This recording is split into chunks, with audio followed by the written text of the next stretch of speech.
Sou marcar passe.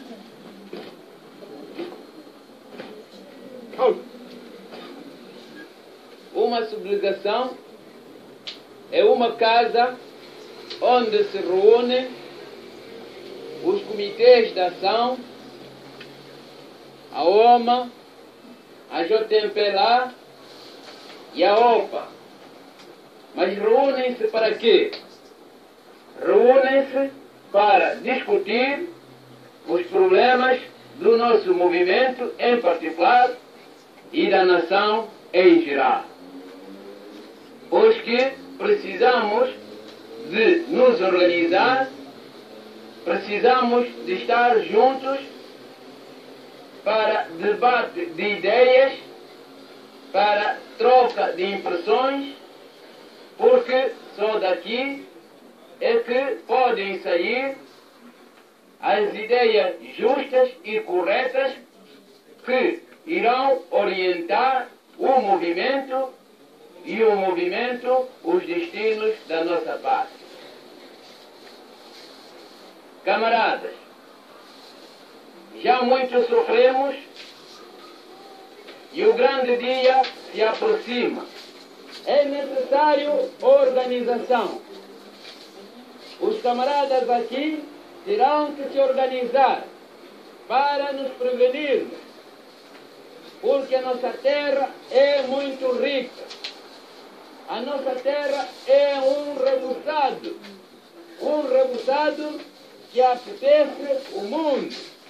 Mas como os camaradas pioneiros têm dito, como os camaradas da JMPLA dizem, a reação não passará.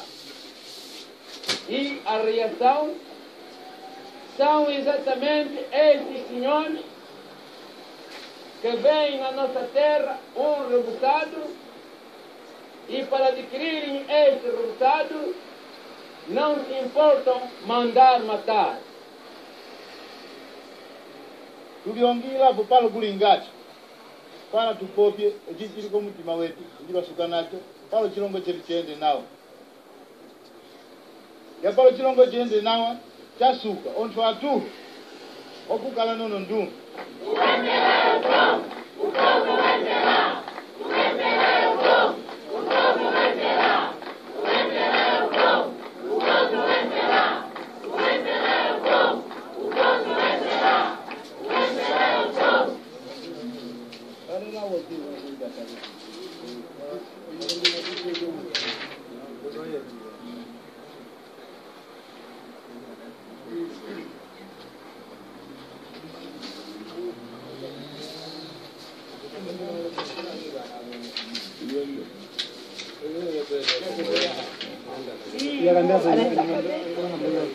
E essa cabeça essa camarada para tomar conta. Mas é do patrão. É do patrão. E o patrão não paga. Não paga, não. Não dá dinheiro. Não. E como que? Com algum dinheiro, quando vez dá, é falar. Então, camarada, isto é que a gente precisa de saber. O camarada vem aqui, o camarada professor, e diz, olha, o meu patrão já tem quantos meses não paga. Então aqui manda UNTA, é que defende o trabalhador. A comissão da UNTA defende o trabalhador, vai saber o patrão por quê que o patrão não paga os trabalhadores. Se o patrão não paga, como é que o trabalhador vai ganhar? Vai comer quê? Os filhos também comem quê? Tem que mandar os filhos na escola aqui, para saber, para não ficar assim. Cette conscience nationale qui peut vraiment aider à bâtir une nation nouvelle. Sur quoi elle peut s'appuyer, cette conscience nationale? Parce que c'est très divers, l'Angola. Oui, Angola c'est très divers. Il y a quand même les 5 siècles de colonialisme qui jouent un peu le facteur de l'unification, parce que l'expérience de la colonisation a donné aux gens un sens d'identité, parce qu'ils étaient tous exploités par le même colonisateur. Mais moi, je pense qu'il y a 2 facteurs qui sont fondamentaux. C'est la langue portugaise adapté et intégré dans la réalité angolaise. Et c'est l'MPLA avec sa politique depuis le commencement, sa politique nationale. Ce sont les vrais facteurs du développement, d'une unité et d'une conscience nationale vraie, moderne, progressiste et démocratique.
Voilà.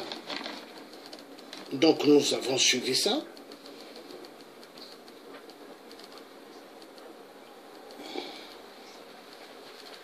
L'histoire dira. Donc l'Angola ont connu des situations critiques. Et qui est allé donner un grand coup de main? Le Congo RDC. Dos Santos ne doit pas oublier le Congo RDC. Car les Congolais ont donné beaucoup dans ce pays qui est l'Angola. Et l'Angola, à son tour, d'aider le Congo RDC. De venir à l'aide du peuple congolais. Oui. De venir à l'aide du peuple congolais. Car le peuple angolais, n'oubliez pas, nous sommes tous des frères. Vous êtes des Bantous. On massacre des parents Bantous. Depuis, vous devez donner un coup de main. Venez à l'aide de vos parents. Oui. N'oubliez pas les histoires Bantous, les histoires du peuple Bantou. Seule que la colonisation qui a divisé notre Afrique. L'Afrique, nous sommes en réalité tous unis, mais divisés par l'homme sioniste, l'homme blanc, l'occidental, qui a toujours voulu jouer un grand rôle. Nous allons passer à autre chose.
Voilà, nous avons suivi. Donc, il y a une grande histoire, l'Angola et le Congo. Hein? L'Angola, aujourd'hui, doivent donner un grand coup de main. C'est parti, on va suivre. Bonjour à tous et bienvenue dans un magazine consacré à l'histoire contemporaine de l'Afrique à travers ses grands hommes. Nul n'a le droit d'effacer une page de l'histoire d'un peuple, car un peuple sans histoire est un monde sans âme. Nous demandons aux pays africains et aux pays amis à leur continent de faire pression sur le gouvernement portugais pour qu'il ne reconnaisse pas un mouvement. Parce que s'il le faisait, donc il aurait fait un pas irréparable. Nous sommes contents de constater que les pays africains pensent non. Les pays africains pensent aussi qu'il faut un gouvernement des trois mouvements de libération et pas de gouvernement du tout. Redoutable et impitoyable chef de guerre, Jonas Savimbi est sans aucun doute l'un des personnages qui aura marqué de son sceau, par son engagement et sa détermination, l'histoire mouvementée de l'Angola moderne. Engagé dès la fin de la décennie 1950 dans la guerre de décolonisation de son pays, son combat se sera poursuivi bien longtemps après l'accession de celui-ci à l'indépendance. Suite de notre série consacrée à ce personnage, dont le seul nom suscite encore pas mal de passion, et cela même au-delà des frontières de son Angola natale.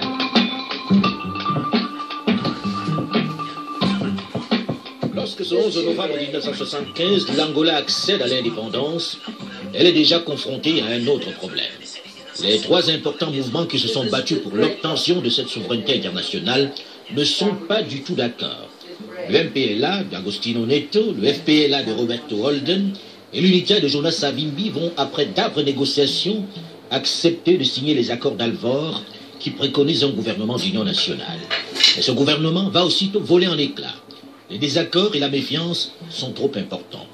Alors que le MPLA d'Agostinho Neto, pro-communiste, rapidement reconnu par la communauté internationale et soutenu par le Portugal et bientôt par l'Union soviétique qui lui envoie des dizaines de milliers de soldats cubains, conserve le pouvoir à Luanda, les deux autres mouvements regagnent le maquis. Jonas Savimbi va, sous la pression, sous les coups du mouvement pour la libération de l'Angola, le MPLA, militairement mieux équipé, s'installer finalement à Djamba, dans l'extrême sud-est du pays, à la frontière de la Namibie. C'est dans cette petite bourgade qui n'existe sur aucune carte qu'il va baser sa république à lui, son Angola libre. Mais devant les menées militaires, les attaques des troupes gouvernementales et les forces cubaines venues prêter main forte, Jonas Savimbi sait qu'il ne peut survivre, qu'il ne peut résister sans soutien extérieur. Il va alors mettre beaucoup d'énergie pour se faire des amis, pour obtenir l'appui des nations africaines. Jonas Savimbi. C'était le mois de juillet 1977. Alors j'étais bien accueilli par beaucoup de pays africains. Alors à ce moment-là, l'aide est sortie. Jonas Savimbi. Nous avons reçu des tonnes d'argent. Ce n'était pas des milliers, c'était des millions de dollars. Mais à ce moment-là, on n'avait pas de frontières sûres.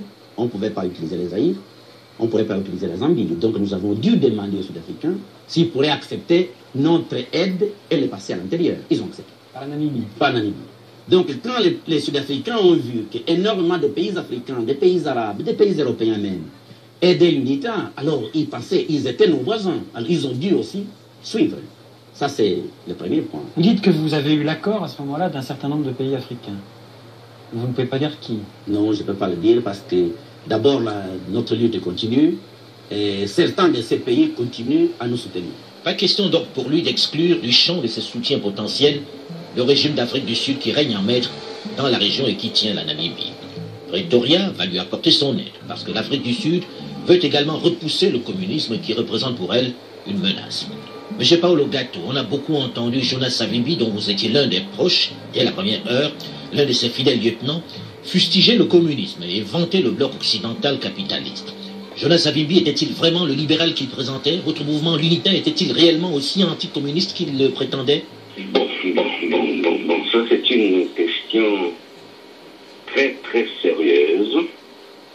En fait, l'UNITA, je ne pense pas que l'UNITA était une fois un mouvement de droite. Non, ça c'est exclu. Il suffit de regarder l'origine de Jonas. Il est issu d'une famille pauvre et qui a fait ses études avec des difficultés. On va voir ses premières alliances. D'abord en Afrique. Et un peu plus tard, dans les années 66, 64, 65, avec les Chinois. Donc, je pense, je suis persuadé que l'UNITA n'a jamais été un mouvement de droite. Ça a été dû à un concours de circonstances. C'est par opportunisme en réalité. Je ne sais pas si c'était par opportunisme, mais il y a eu un concours de circonstances qui a fait qu'en 1975, au moment de la décolonisation, les soviétiques qui avaient atteint à ce moment-là le pic dans leur expansionnisme, surtout avec la défaite qu'ils ont infligée aux Américains au Vietnam, ont fait leur choix, lié au fait que la révolution de juillet, à un moment donné, a basculé aussi vers l'extrême gauche. Donc il y a eu tout un concours de circonstances qui a fait qu'à un moment donné, Jonas a dû trouver les voies et moyens, d'abord pour trouver l'argent, il s'est mis avec les autres en réalité. Non, c'est pas pour trouver l'argent. Une raison, de trouver de l'espace et des alliés. L'un des principaux alliés est le régime raciste d'Afrique du Sud qui lance l'opération Zulu. Dans ses fourgons, elle amène les guérilleros de Jonas Savimbi jusqu'à 200 km au sud de Luanda, près de Porto Amboy. Pourquoi Jonas Savimbi, qui se disait au départ opposé au régime sud-africain, choisit-il de s'allier à l'Afrique du Sud? Oui, écoutez, ça c'est plus compliqué qu'on ne le croit. Hein.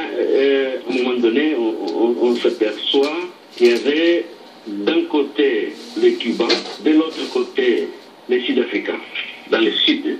Et je me souviens, ça a été un drame. Il y avait pour le l'État 2 fronts au départ.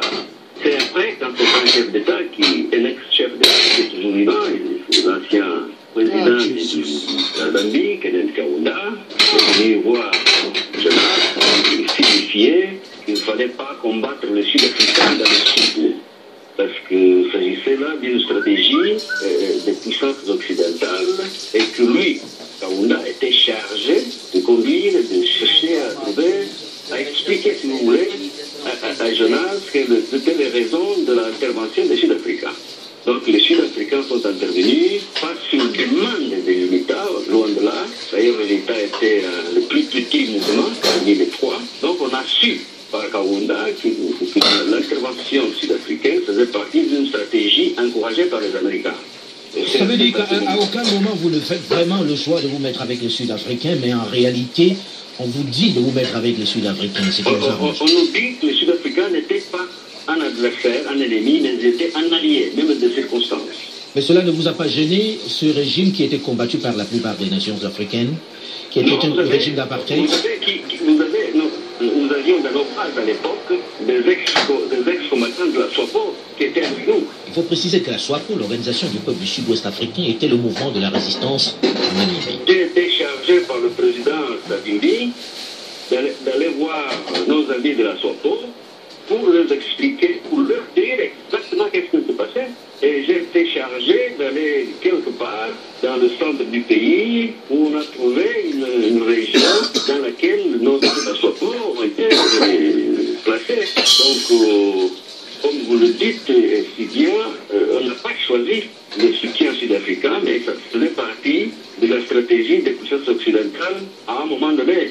Surtout les Américains qui venaient de subir une défaite au Vietnam, ils étaient dans une position très très faible et ne voulaient pas risquer ouvertement de s'engager dans un autre conflit. C'est pour cela qu'ils ont trouvé dans la région une force organisée, puissante, qui pouvait quand même freiner dans une certaine mesure en attendant une clarification de la politique américaine à ce qui concerne l'intervention dans ce qu'ils appelaient à l'époque les conflits régionaux, jusqu'à ce que le Congrès a découragé les Américains d'intervenir dans un autre quelconque conflit. C'est à partir de ce moment-là, ils ont dit, voilà, nous on quitte, et ils ont dit aux Sud-Africains, si vous voulez rester, c'est à vos risques et périls.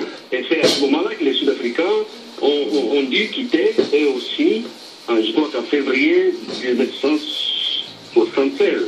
Avec le départ des Sud-Africains en cette année 1976, l'UNITA se retrouve seule et désemparée, mais pas pour longtemps. Jonas Savimbi s'organise. Un grand communicateur qu'il est, il veut le soutien des grandes puissances. Et pour cela, il va jouer à fond sur les divisions idéologiques qui divisent le monde en cette période de guerre froide. Jonas Savimbi. Si nous craignons que l'autre côté, l'autre partie constitue aussi une force avec les pays africains progressistes, avec la Russie, cette force est déjà constituée. Elle est déjà constituée, j'en ai la preuve. Dans l'affaire de l'Angola, il y a eu Russes, pacte de Varsovie, parce qu'il y a les Russes, les Allemands de l'Est, les Bulgares, Cuba, n'est-ce pas, qui sont maintenant chez nous. Donc je crois que les forces de l'autre côté sont déjà coalisées. Alors là, ce n'est pas nous que nous allons forcer, ce n'est pas l'Afrique moderne qui va forcer l'autre côté à s'organiser, est déjà organisé. Je ne pense pas qu'il soit souhaitable qu'on force encore une autre armée d'intervention.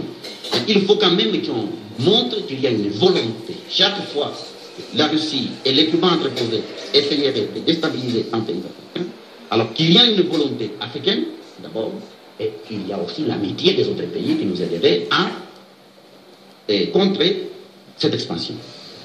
Je crois que c'est un problème et qu'il faut aujourd'hui poser clairement. Pourquoi y a-t-il des forces étrangères en Angola? C'est parce qu'il y a eu l'absence d'autres partis. Parce que dans le monde actuel, contre notre volonté, mais la situation, il faut l'accepter comme elle est, il y a deux superpuissances, l'Amérique, la Russie. Alors, où il y a l'intervention russe, pour neutraliser la situation, il faut l'intervention américaine. Tout au moins, neutraliser les Russes. Mais en Angola, il y a eu absence de volonté de la part des Américains d'agir. Je ne pense pas que l'Occident est en train de juger exactement l'ampleur et la profondeur des intentions des Russes de contrôler l'Afrique. Et si les Russes contrôlent l'Afrique, il va de soi que les matières premières et qui alimente l'industrie de l'Europe sera contrôlée par les Russes. Ce sera un élément de pression énorme dans les mains des Russes. Et c'est pour cela que je pense que nous avons maintenant un moment excellent d'expliquer à l'opinion européenne ce qui se passe réellement en Afrique. Dans un premier temps, quelques nations occidentales, arabes et africaines modérées lui accordent une attention soutenue. Les Sud-Africains, s'appuyant sur la menace communiste et la rébellion en Namibie, lui apportent leur aide. L'argent afflue d'Arabie Saoudite notamment, tandis que l'Égypte et le Maroc forment ses officiers. Le trafic de diamants et d'ivoire arrondit son trésor de guerre. Quelles étaient, Paolo Gatto, vous qui étiez l'un des principaux dirigeants du mouvement, vos principales sources de revenus? On avait un certain soutien very low profile des Sud-Africains, mais aussi on avait des ressources d'intérieur. À l'intérieur du pays, ressources naturelles. Monsieur Almerindo Jakajamba, vous étiez également l'un des responsables de l'UNITA.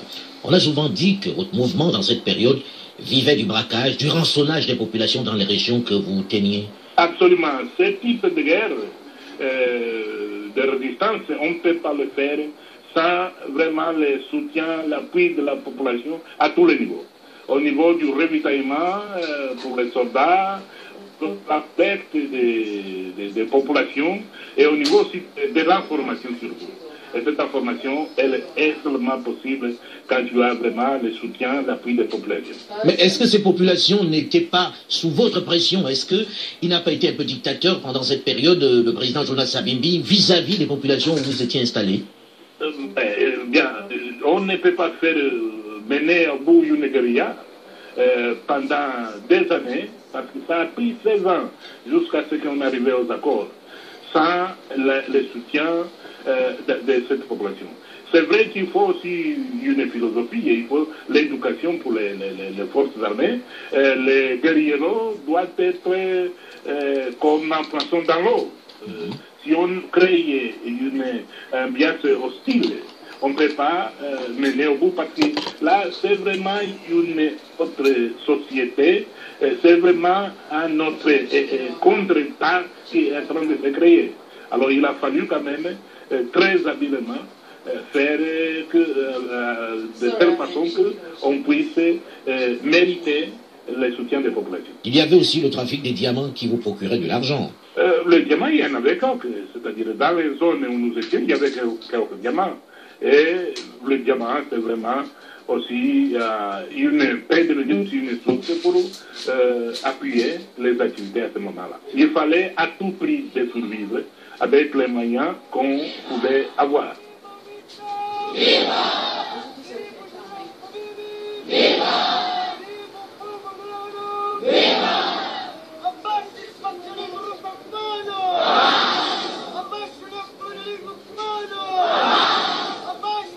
Avec l'argent, l'UNITA s'organise. Il conforte son fief dans le sud-est angolais.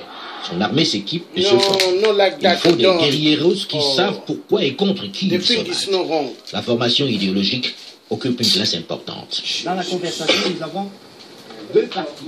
Une classe en plein air. La conversation politique et la conversation normale. Là aussi, on parle politique. Je vais commencer à poser certaines questions sur notre politique, n'est-ce pas? Oui. Bon, je vais commencer par la première question. Quelle est la signification de l'UNITA? La signification de l'UNITA, c'est l'Union nationale pour l'indépendance totale de l'Angola. Bon, merci. Asseyez-vous. En Angola, quels sont nos ennemis? Nos ennemis en Angola sont les Riches, les Cubains et les Impériaux. En Angola, nos ennemis sont les Riches, les Cubains et les Impériaux. Bon, merci beaucoup. Quel est l'effectif des Cubains en Angola, mademoiselle Anna? Ils sont en nombre 40 000. Répétez tout le monde. Ils sont en nombre 40 000. Capable de s'exprimer en 4 langues locales, Savimbi multiplie les meetings de brousse pour asseoir son pouvoir personnel. Mais il ne néglige pas pour autant les relations extérieures. Au contraire, en 1979, il est fraîchement accueilli par l'administration de Jimmy Carter, qui refuse de le recevoir. Il va prendre sa revanche en 1981. Les hauts fonctionnaires du département d'État et les autres membres du Congrès américain lui prêtent une oreille attentive lors d'un second séjour à Washington. L'Afrique du Sud et les États-Unis d'Amérique se sont entendus sur le principe du linkage, une solution qui consiste à faire du départ des Cubains d'Angola la condition sine qua non du règlement de la question namibienne. Entre-temps, Jonas Savimbi s'est fait chef d'une république. Jamba en est la capitale, avec quelques 12 000 habitants. Son emblème, un corps noir, estampille les laissez-passer exigés par l'UNITA le long de la frontière angolo-zambienne. Le troc remplace le Kwanza angolais. Une station de radio, la voix du corps noir, sérine des slogans anticommunistes en même temps qu'un credo calqué en creux sur celui du MPLA, qui tient la capitale. L'armée de Jonas Savimbi grandit. Et elle se spécialise, puisqu'elle commence à fabriquer certaines de ses propres armes sur place. C'est dans ces conditions, alors qu'il occupe une grande partie du territoire angolais, que survient l'affaire de l'enlèvement des experts tchèques et leurs familles. Ils sont 66. Et leur acte en mars 1983 va braquer les feux des projecteurs sur l'UNITA, qui prend de l'ampleur et qui fait de plus en plus parler d'elle. Notre but n'était pas de capturer les Tchèques. Nous avons comme objectif, comme plan stratégique, d'attaquer les objectifs économiques du MPLA, comme partie de notre guerre contre les Cubains qui occupent notre pays. Mais comme nous sommes tombés sur les Tchèques, nous avons pris, pas en otage, mais nous avons voulu aussi assurer leur sécurité. Mais comme les Tchèques sont là, sont avec nous, maintenant nous comptons en tirer un profit. Ceci dit, nous voulons échanger certains de ces Tchèques contre les Britanniques et un médecin français. Et même, nous considérons aussi la possibilité de demander, à travers la Cour internationale, que l'MPLA libère certains de nos membres et qui ont été incarcérés injustement dans les prisons du MPLA. Le bénéfice que Savimbi va tirer de cet enlèvement va-t-il permettre à l'UNITA de bénéficier de l'attention dont elle a besoin? Cette armée, cette rébellion qui gagne du terrain, qui s'équipe et qui obtient des victoires, parviendra-t-elle à Luanda, la capitale? Rendez-vous dans une dizaine de minutes pour la suite de cette série d'archives d'Afrique consacrée à Jonas Savimbi, juste après une nouvelle édition du journal sur Radio France Internationale. Voilà. Donc, l'Angola doit se souvenir qu'ils devront assister le Congo RDC. Car l'histoire, elle ne passe pas. L'histoire ne meurt pas. L'histoire, elle reste. L'être humain, il passe. Mais l'histoire reste. Et il y a des gens qui ont la connaissance. Les gens qui ont vécu à cette époque. Ils ont la connaissance. Comme le vieux Julien Chakoudia. Lui, il en sait beaucoup. Mais aujourd'hui, l'Angola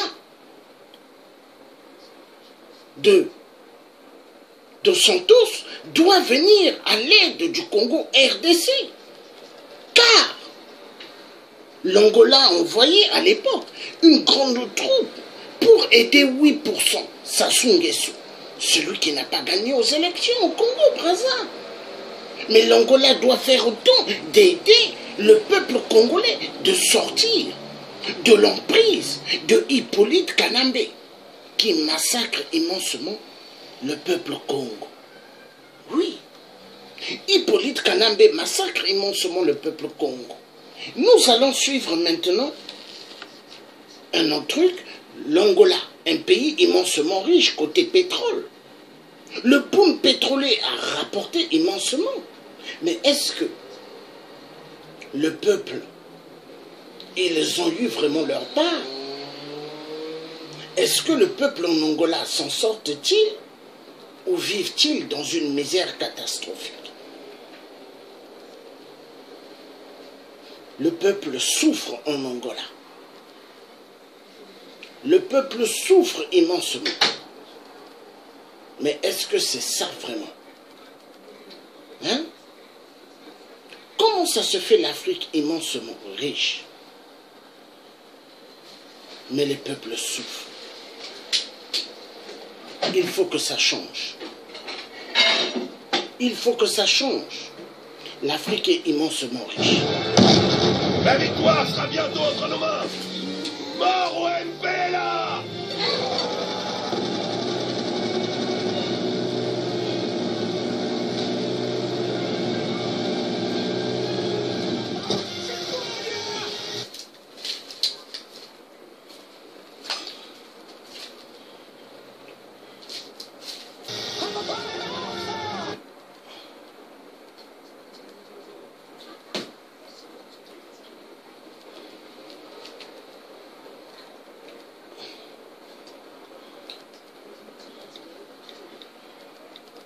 You know, we went on a conquer the thing to kill them.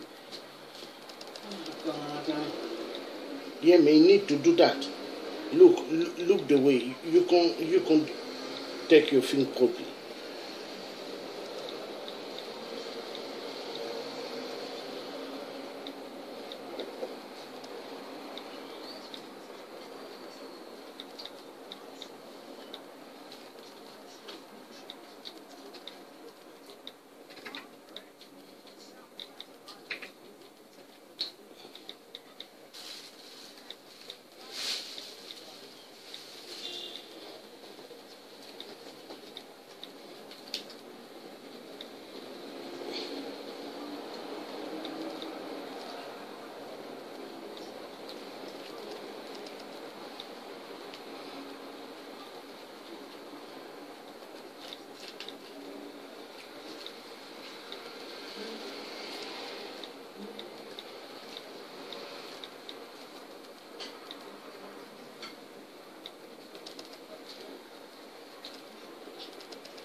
Les compagnies pétrolières occidentales rivalisent avec les Chinois et les Indiens pour obtenir des licences d'exploitation.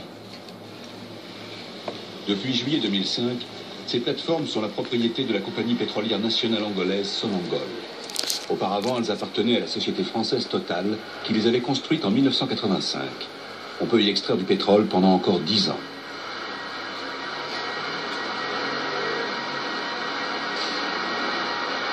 Ici, on extrait chaque jour du fond marin 60 000 barils de pétrole.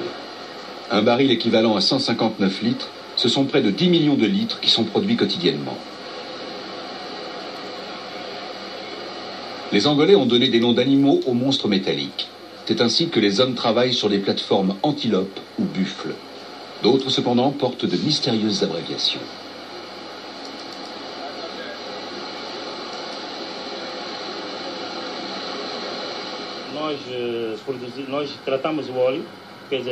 Pour le moment, nous produisons du pétrole à partir de la plateforme PACFUR, à laquelle sont rattachées 4 autres plateformes, des satellites comme on les appelle. PAC-F3, Buffle, PAC-F2 et PAC-F4. Ensuite, nous envoyons le pétrole aux plateformes Palanca et Kobe. Les immenses réservoirs de stockage de Sonangol dans le port de Luanda, la capitale angolaise. La promenade, aménagée à l'époque où le pays était encore une colonie portugaise. La Banque nationale, construite il y a plusieurs dizaines d'années par les Portugais. Tout cela est bien loin du monde de Marcia Dominguez. À 8 h du matin, Marcia Dominguez prend un taxi collectif qui, pour l'équivalent de 10 centimes d'euros, l'emmène dans le centre-ville de Luanda.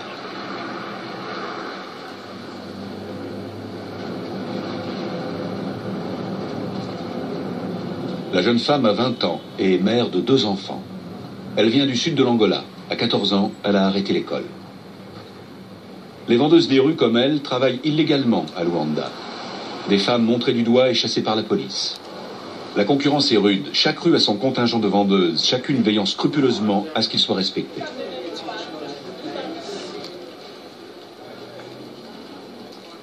Marcia travaille à proximité d'une grande compagnie pétrolière occidentale.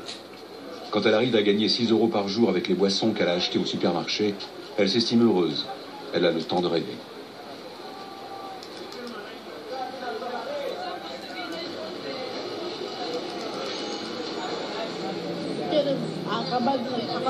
Je vais retourner à l'école, avoir un bon travail, avancer dans la vie, subvenir aux besoins de mes enfants, pouvoir leur payer des études.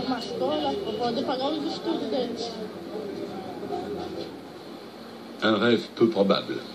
L'Angola est un pays plein de contrastes. Un pays pauvre, ravagé par près de 30 ans de guerre civile, mais pourtant riche. L'Angola fournit un quart de l'approvisionnement pétrolier des États-Unis. La tour de la compagnie pétrolière française Total. Ici, on mesure bien le potentiel que représente le pétrole dans ce pays. Il y a seulement 2 ans, l'Angola atteignait le seuil de 1 million de barils jour. D'ici 2 ou 3 ans, l'Angola atteindra le seuil de 2 millions de barils jour, ce qui est tout à fait significatif. Et à cette époque, l'Angola représentera à peu près le tiers de la production de pétrole subsaharienne. Donc l'Angola est effectivement un acteur majeur et surtout un acteur qui monte. À l'instar des autres compagnies pétrolières, Total verse à l'État angolais plusieurs millions d'euros pour obtenir les droits de forage. Des contrats parfaitement légaux, mais dont les détails ne sont pas rendus publics. Voici le fleuron des Français, la plateforme Girasol, tournesol en français. Mais poutre de volume, tournage. Dans ce secteur, les plateformes portent des noms de fleurs. Cette installation, située à 150 km de la côte, est aussi grande que 3 terrains de football. Tous les 4 jours, elle reçoit la visite d'un supertanker. Aujourd'hui, c'est le Golden Energy qui livrera sa cargaison à Philadelphie, aux États-Unis. De la salle de contrôle, les hommes surveillent une zone immense. Alors je confirme 08 le prochain, je n'ai pas compris. Tu répètes? Ali Zotani est contremaître. Il vient du nord de l'Angola. Là-bas, beaucoup parlent le français. La région jouxte la République démocratique du Congo.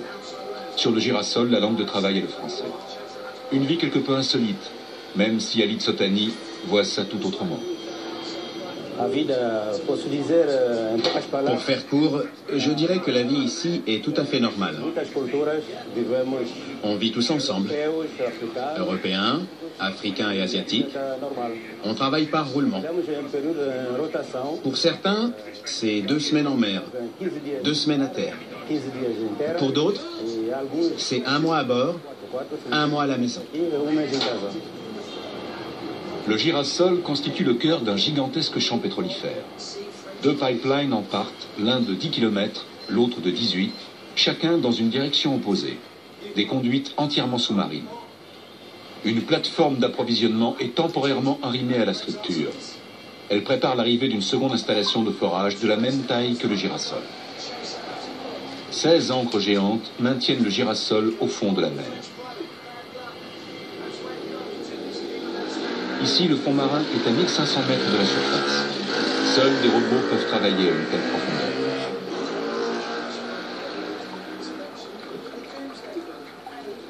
Les plongeurs n'opèrent qu'en eau peu profonde.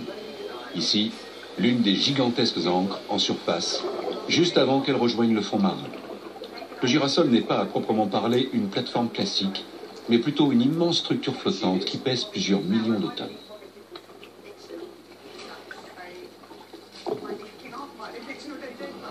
C'est l'installation la plus moderne de Total. Ici, le pétrole n'est visible qu'en laboratoire. Du pétrole qui fait battre le cœur des producteurs. Sa qualité est telle qu'il ne nécessite qu'un traitement minime. Une matière première qui n'est pas présente sous la forme d'une nappe sous-marine continue, mais d'une multitude de poches de pétrole séparées les unes des autres, que l'on appelle des puits. Ici, nous contrôlons régulièrement la qualité de chacun des puits. Selon la qualité, la durée d'exploitation sera plus ou moins longue. Une fois que nous avons déterminé la qualité du pétrole, nous savons pendant combien de temps nous allons pouvoir exploiter le puits. La terre ferme est à 1 heure d'hélicoptère.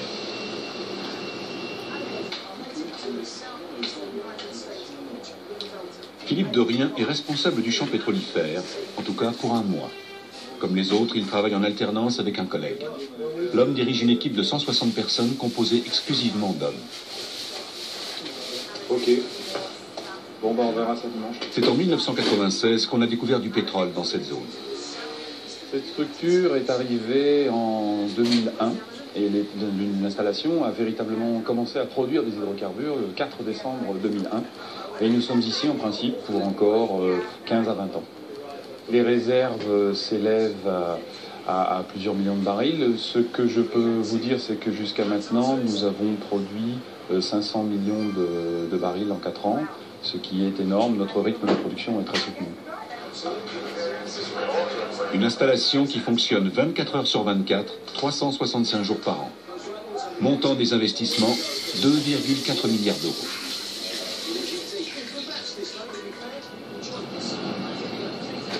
Chaque jour, on extrait 200 000 barils de pétrole de la mer, soit près de 32 millions de litres. Sur son site internet, Total fait part de sa grande satisfaction quant aux perspectives économiques.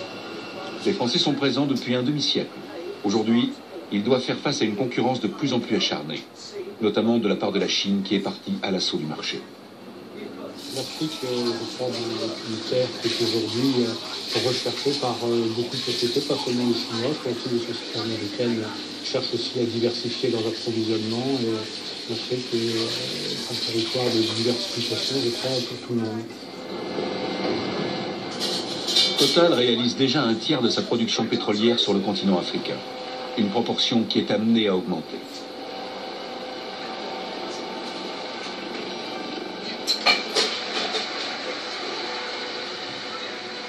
L'Angola présente de nombreux avantages pour les Occidentaux.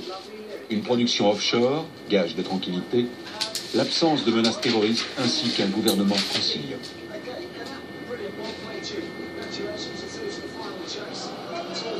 L'essor économique du pays a des répercussions sur Luanda, la capitale.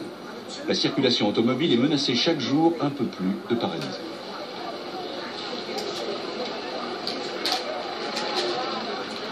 Les immeubles sortent de terre comme des champignons. Celui-ci abritera le nouveau siège de la police de Luanda. Un emplacement optimal au bord du rivage.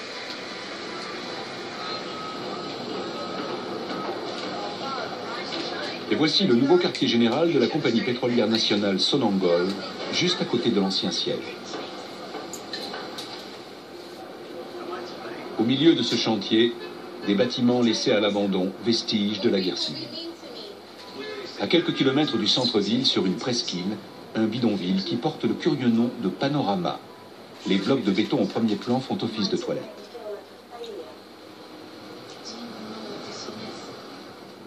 C'est dans cette cabane en tôle que vit Marcia Dominguez, notre vendeuse de rue, avec sa famille. Voici Bernardo, son mari, surnommé Forte, le costaud.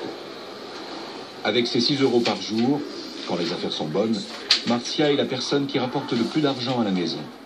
Il arrive à Bernardo d'emmener sur son bateau de riches Angolais jusqu'à la boîte de nuit voisine, mais c'est un gagne-pain occasionnel. Porté en est piqué au vif. Il n'aspire qu'à décrocher un emploi stable. Si seulement je pouvais trouver un travail, ça changerait ma vie. Je veux partir d'ici. J'en peux plus des rats et de la puanteur qu'il y a dehors. Ce sont les femmes de pêcheurs. Elles posent leurs poissons par terre. Ce qu'il me faudrait, c'est un travail pour pouvoir partir d'ici.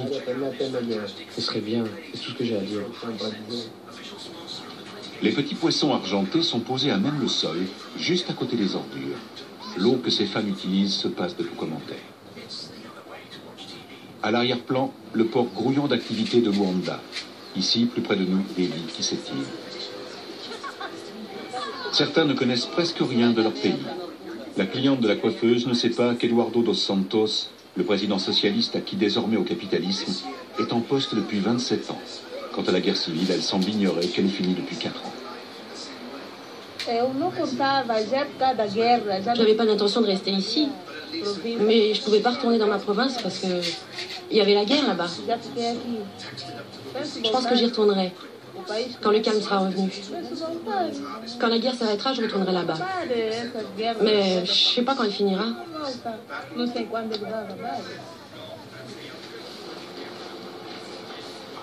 Selon Transparency International, une organisation qui combat la corruption dans le monde, l'Angola serait l'un des pays les plus corrompus de la planète. Bernardo, qui cherche à se tenir informé, en a entendu parler. On lit tout le temps dans les journaux que l'Angola est un pays riche, qu'il y a du pétrole et d'autres choses.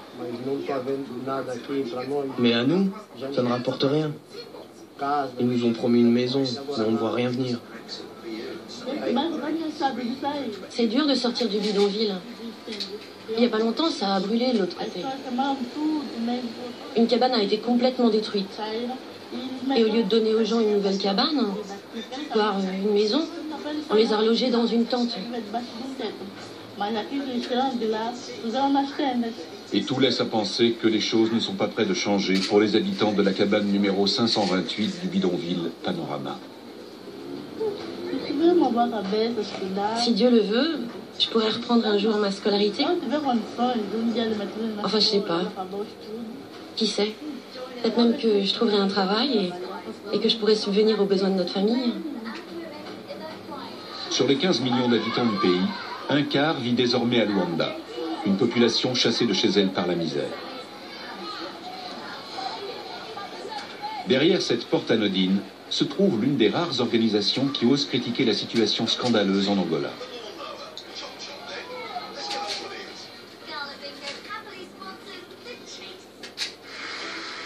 Au péril de sa vie, Francisco Tunga dénonce la corruption qui ravage son pays. Quand il a le tort d'être trop véhément, des commandos de casseurs sont envoyés sous ses fenêtres. Pourtant, il continue inlassablement de réclamer une société plus juste.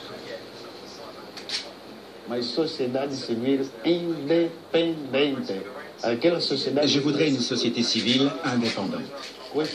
Pour tous ceux qui ne disposent pas de l'électricité, qui n'ont pas les moyens d'acheter un groupe électrogène, qui n'ont pas d'eau, pas de route pour aller jusqu'à leur village.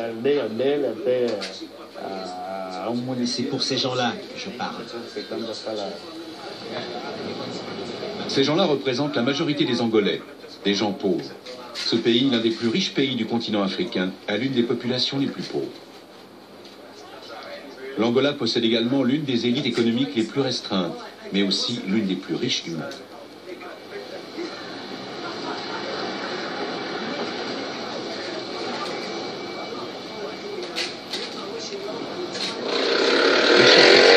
Le Programme alimentaire mondial des Nations Unies, car l'Angola continue à bénéficier de l'aide alimentaire internationale. Pour mener à bien son travail, cet Américain a besoin du soutien du gouvernement. C'est pourquoi il n'aime guère évoquer la corruption qui sévit dans le pays. Je ne peux pas vraiment vous dire comment le gouvernement répartit l'argent. Tout ce que je peux vous dire, c'est que le gouvernement s'est montré, je dirais, de plus en plus généreux à l'égard d'agences telles que la mienne. Par exemple, en 2004 et 2005, nous avons mis en place un programme de 2 ans destiné principalement à aider les populations déplacées des zones rurales à se réinstaller. Le gouvernement angolais a accepté de verser une contribution de 7,5 millions de dollars, plus une contribution en nature d'un montant total de 15 millions, sous forme notamment de bons d'essence.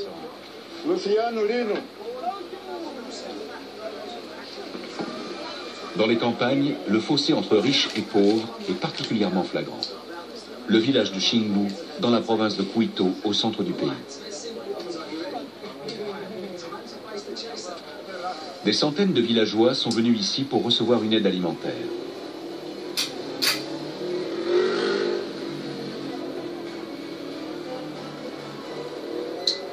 Du maïs offert par l'Union européenne et de l'huile de tournesol en provenance des États-Unis.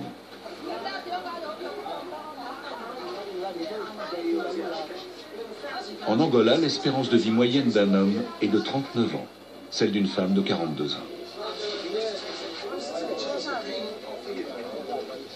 Pendant la guerre, ces gens sont venus se réfugier à Xingu. Ici, ils étaient un tant soit peu à l'abri des combats, nous confie l'ancien du village, Dinis Dumbulo. Depuis 1 an, ils sont retournés chez eux.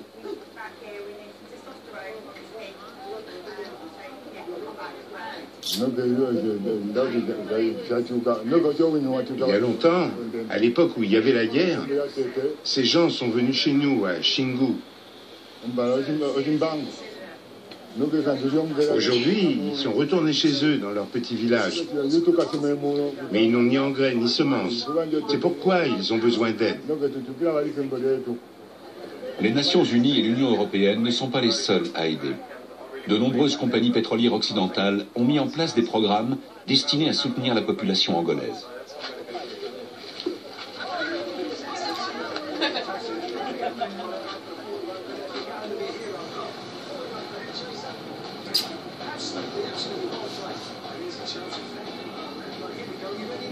Voici le chef-lieu de la province de Quito.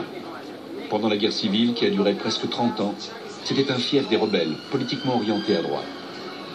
Les façades portent encore les impacts de balles. Rien n'a changé depuis la fin de la guerre, il y a 4 ans. Une guerre que les rebelles ont perdue.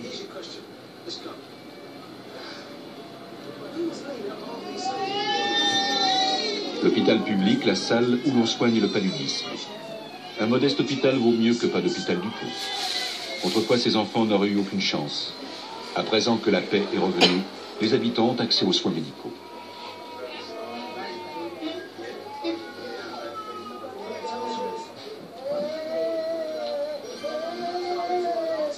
Federico Samoma est médecin. Il travaille pour la santé publique.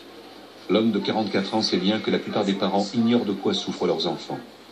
Dans la province fortement peuplée de Quito, le taux d'analphabétisme est élevé. Pourtant, des progrès ont été accomplis.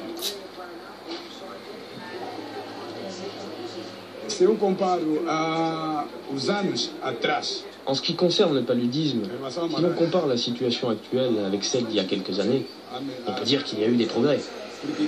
Aujourd'hui, nous disposons d'un programme de lutte contre la maladie, ce qui n'était pas le cas auparavant. À l'heure actuelle, nous pouvons aller dans les villages et nous sommes à même d'enrayer la propagation de la maladie, ainsi que le taux de mortalité. La salle réservée aux tuberculeux. La tuberculose, ici, cela signifie souvent le sida, une maladie que les personnes infectées ont du mal à avouer. L'Angola a longtemps compté 4% de malades parmi sa population, un taux relativement faible. La guerre a empêché sa propagation. Mais à présent, les Angolais peuvent se déplacer. Conséquence, le sida se répand. Mieke Steusens est originaire de Belgique. La jeune femme de 34 ans travaille à l'hôpital de Quito pour l'organisation humanitaire Médecins sans frontières. Il faut veiller à ce que les malades prennent bien leurs médicaments. Sans surveillance médicale, il n'est pas garanti qu'ils le fassent. Médecins sans frontières a prévu de se retirer de l'hôpital à la fin 2006. L'Angola ne sera alors plus considéré comme un pays en situation d'urgence.